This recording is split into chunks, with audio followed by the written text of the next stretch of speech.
So I came across this brand called the Herk Orion 1 mini PC, and I felt really intrigued by it. That's simply to do because this thing comes with a very powerful AMD Ryzen chipset in the inside. So it comes with some interesting specifications, so I really needed to check it out because they're claiming they have like a premium PC or mini PC solution, but is this really true? Well, let's find out. Okay, so first of all, let's do a little bit of unsealing together and let's check out. So first of all, this thing weighs quite heavy, and that is always a good sign when it comes to the case design itself. This particular model comes with the AMD Ryzen 9 model itself, the 7000 series.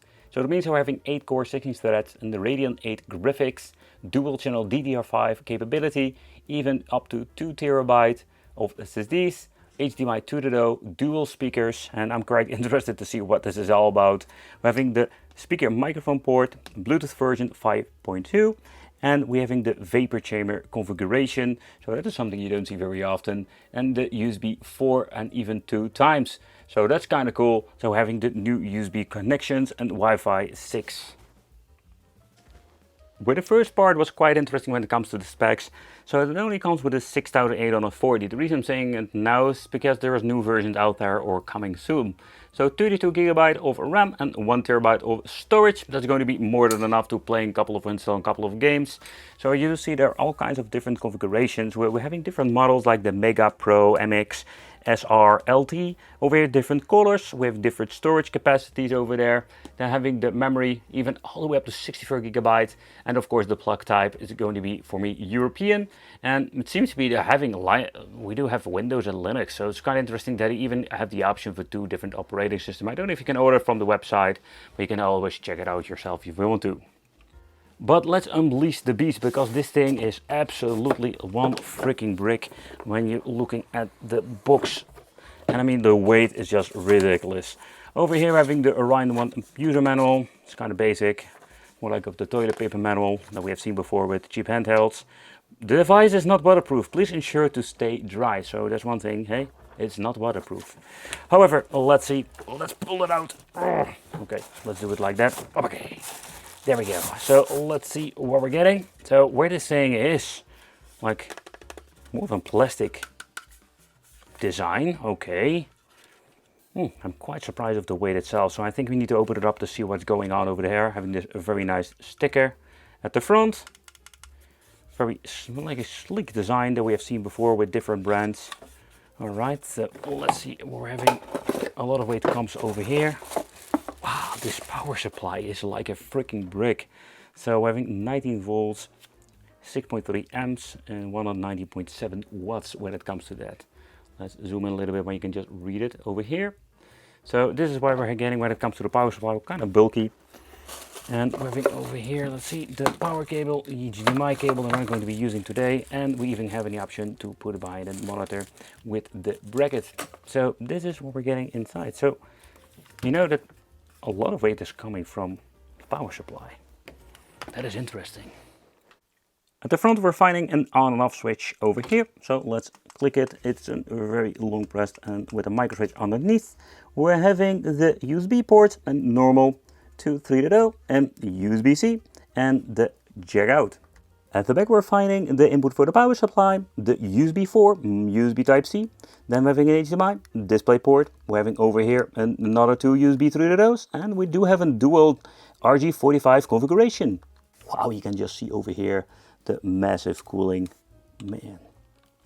But let's open it up. The configuration is quite nice, and I mean particularly when it comes to, let's say, the way how they did this. Some of them you need to peel out the rubbers. You don't need to do that because the rubbers are implemented in the construction over here.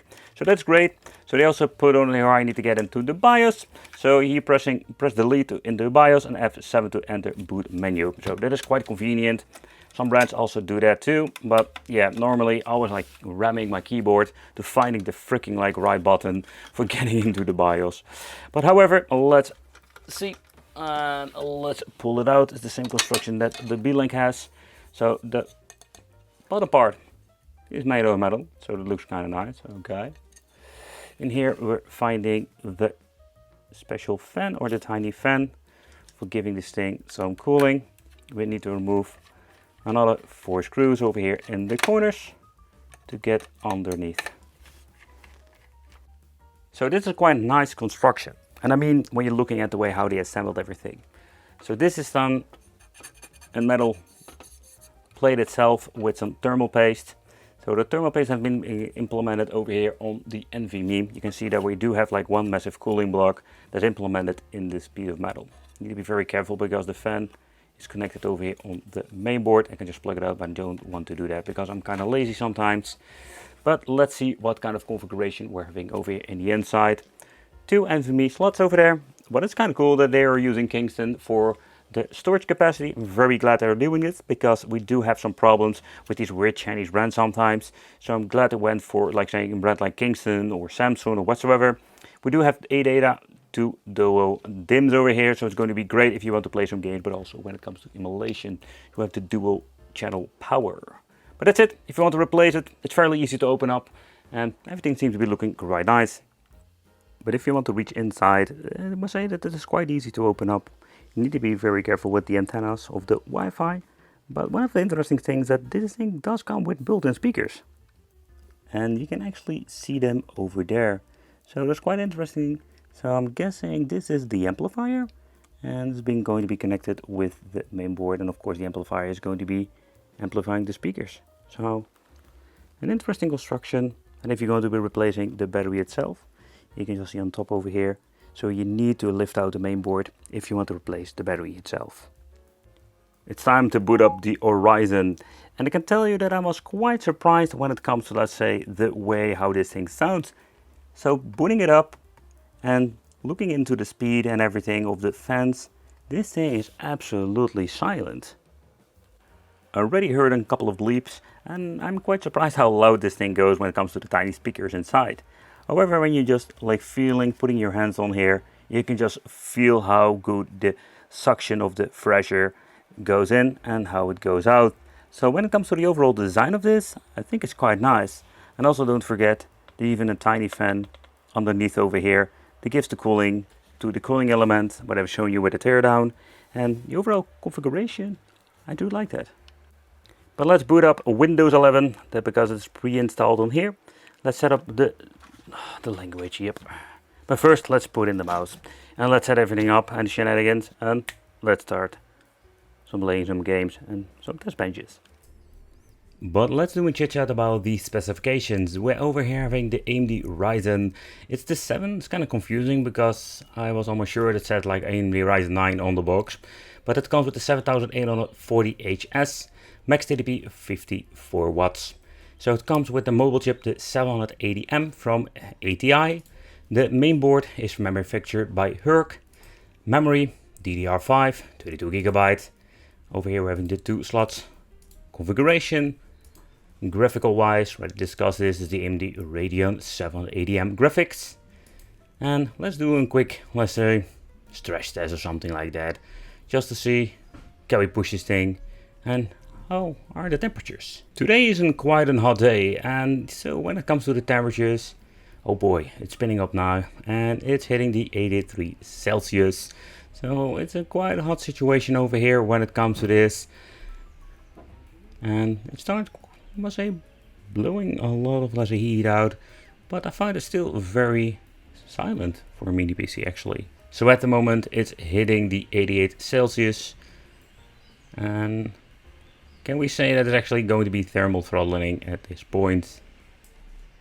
But let's get into the Cinebench R23 with a quick test.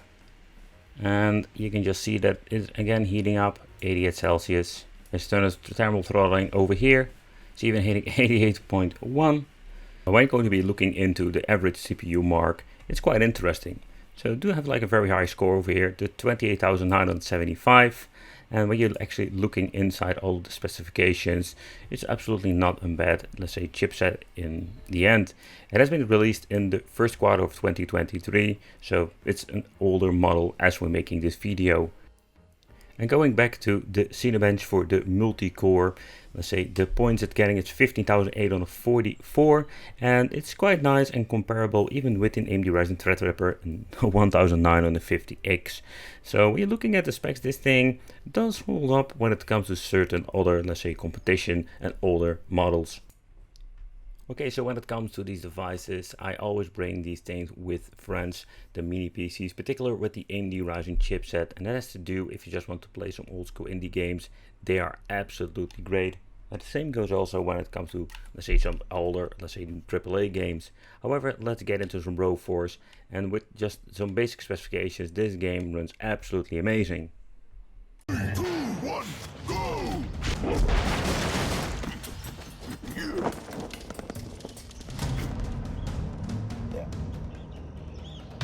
Mission failed! 2, 1, go!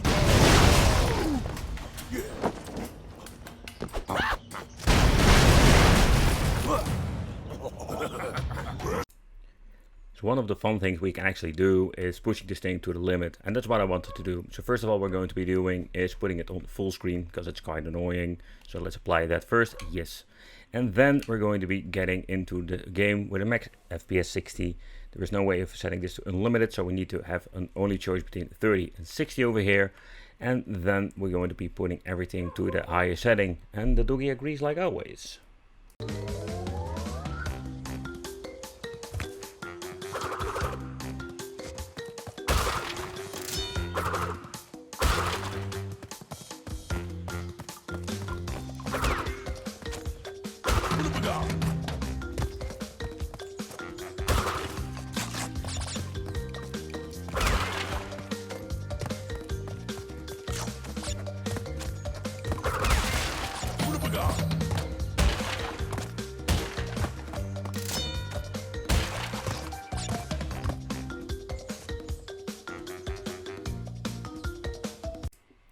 Next up, Dead Alive, and this is a game that we do need a little bit of a tweaking. So if you want to put this thing on the maximum, it's not going to be pulling it off. So the thing I wanted to do is getting everything on high, but let's set the shutter resolutions and everything to 1. So that's what I wanted to check out, because it's going to be quite interesting to play this game. It's a beautiful fighting game and quite demanding. I've been testing it for quite a long time now, and you do see that some of the mini PCs will struggle. I hope to receive some new data from you. Yo, think you can keep up with me? Fight!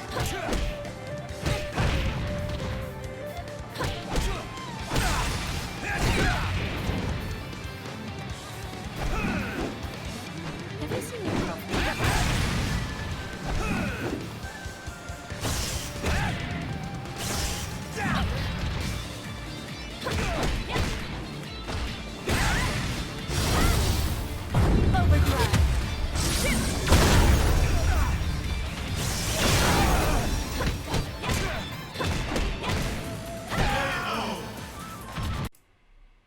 Another game I want to check out is some Tekken 8.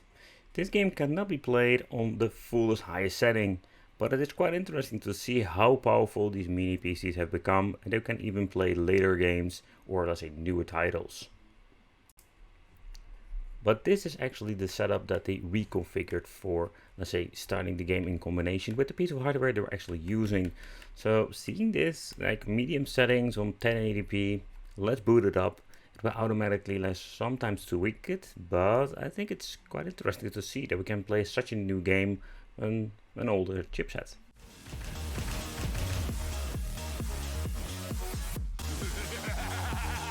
Ryan Fury.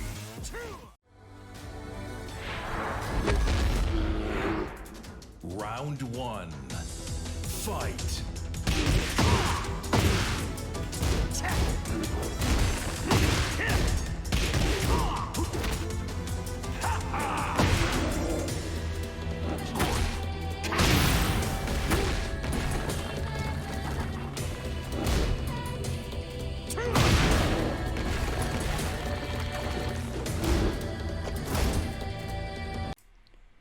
basically moving back to I want to say an indie game, but just a two-dimensional one. And the reason is very simple. I love this game. Red Roger Radical Edition is a lot of fun. However, this is a quite interesting one to test the mini PCs with, because where we have indie games are looking quite basic, but graphical wise this can be very interesting to check, because some of them are really demanding. So full screen 1080p, we're going to be seeing to putting, let's say, anti-aliasing on disabled, and putting all the other effects on extreme to see how far we can push this thing. Because I can tell you, oh boy, this is a very demanding game with a lot of effects, and you will see it struggle sometimes. So FPS lock, we're just going to be putting it 144 to see how many, let's say, frames per second we're going to having with this. Dynamic shadows going to be turning on, and everything else. Only anti-aliasing, we're just going to leave it as it is. Let's save it and let's get into the game.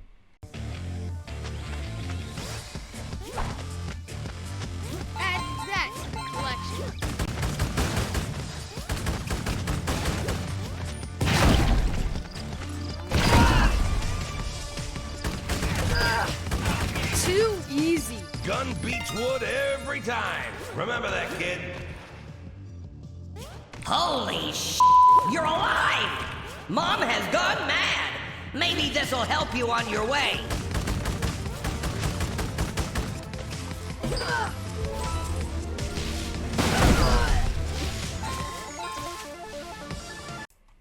But when it comes to playing some indie games, there are so many games that you can just play on the mini PC. You don't need to build yourself a massive PC to play these games. And with Red Rogers, we did notice that we struggled a lot. But of course, I was pushing everything to the maximum limit. It's going to be doing a little bit of tweaking. You can have even higher speed of frames per second with lower overall, let's say, graphics. When it comes to the graphics part, I think mostly the anti-aliasing or the shadow affecting is taking up a lot of GPU power. And we can also like restrain them and just have more frames per second. And everything looks a little bit less detailed. Okay, so let's start up with some PlayStation 2 emulation, and we're going to be setting everything to 4K rendering resolution. Simple reason, because I just want to see how far we can push it. These 7000 AMD Ryzen devices are quite powerful, and you will see that we do have an overall great performance. Round 1. Fight.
Mines.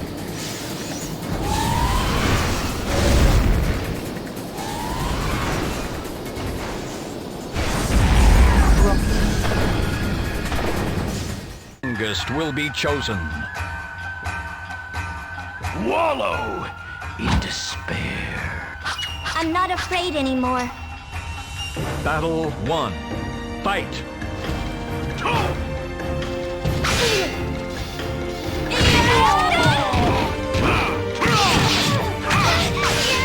Get ready.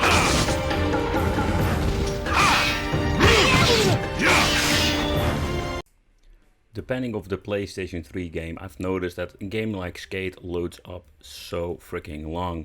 But when you're having games like Ridge Racer or Castlevania 2, no problems and almost instant load from the emulator.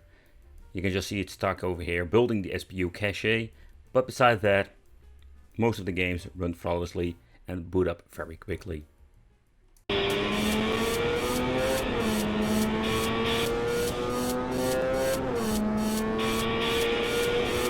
Good luck.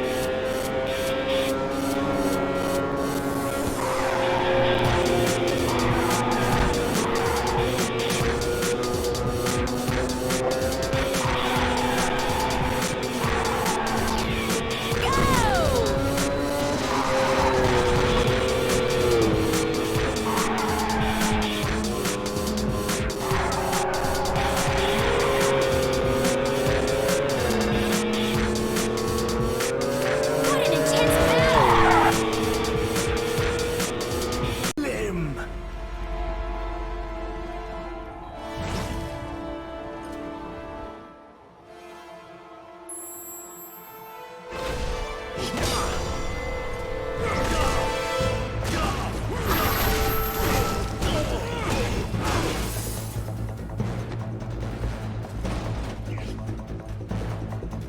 Come on then.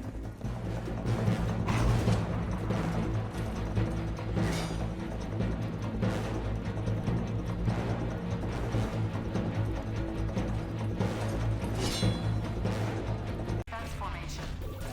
Hold B button down to lock on.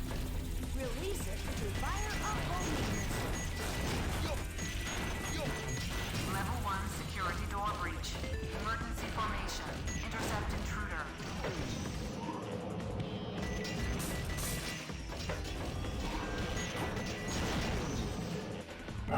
Fight.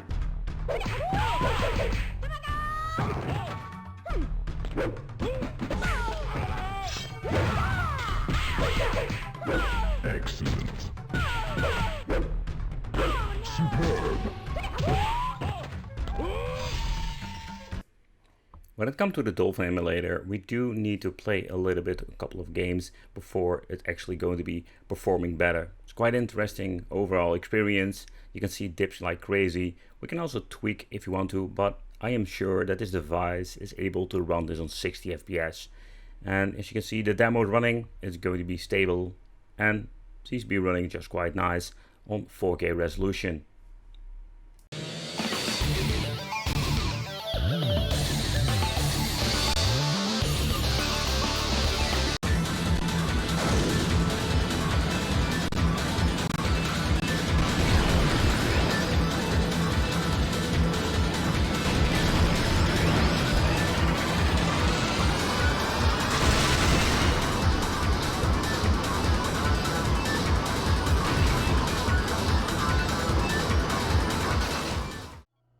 Imbeciles!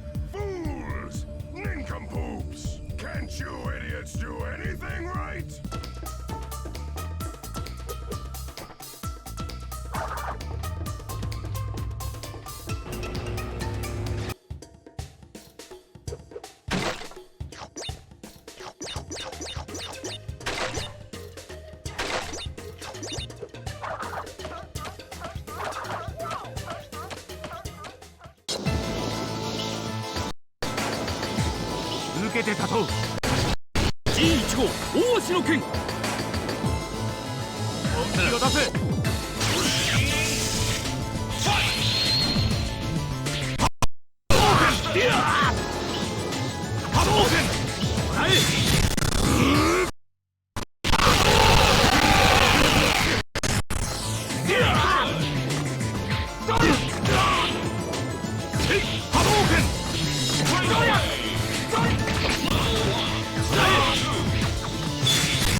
So where this particular product, the Herk, it's still using the older AMD Ryzen chipset, it's still a very nice contender. The construction wise, the only thing I personally find a little bit disappointing is that they're using a lot of, let's say, plastic when it comes to this. You do see this very often, but the construction when it comes to, let's say, the intake and outtake of the cooling. It's not bad at all. Opening it up is quite easy. They even implemented an extra vent for, let's say, the cooling element for the NVMe's and everything. I do love it. So when it comes to having front 3 USB ports, what I love because I use these things a lot, and at the back we're finding even more. And if you want to use the dual, like say, LAN function, you do have the option for that. For gaming and emulation, it's absolutely a beast when it comes to that. It's absolutely amazing how far you can push this. Thank you all for watching, consider subscribing, and it will be great to see you in the next video.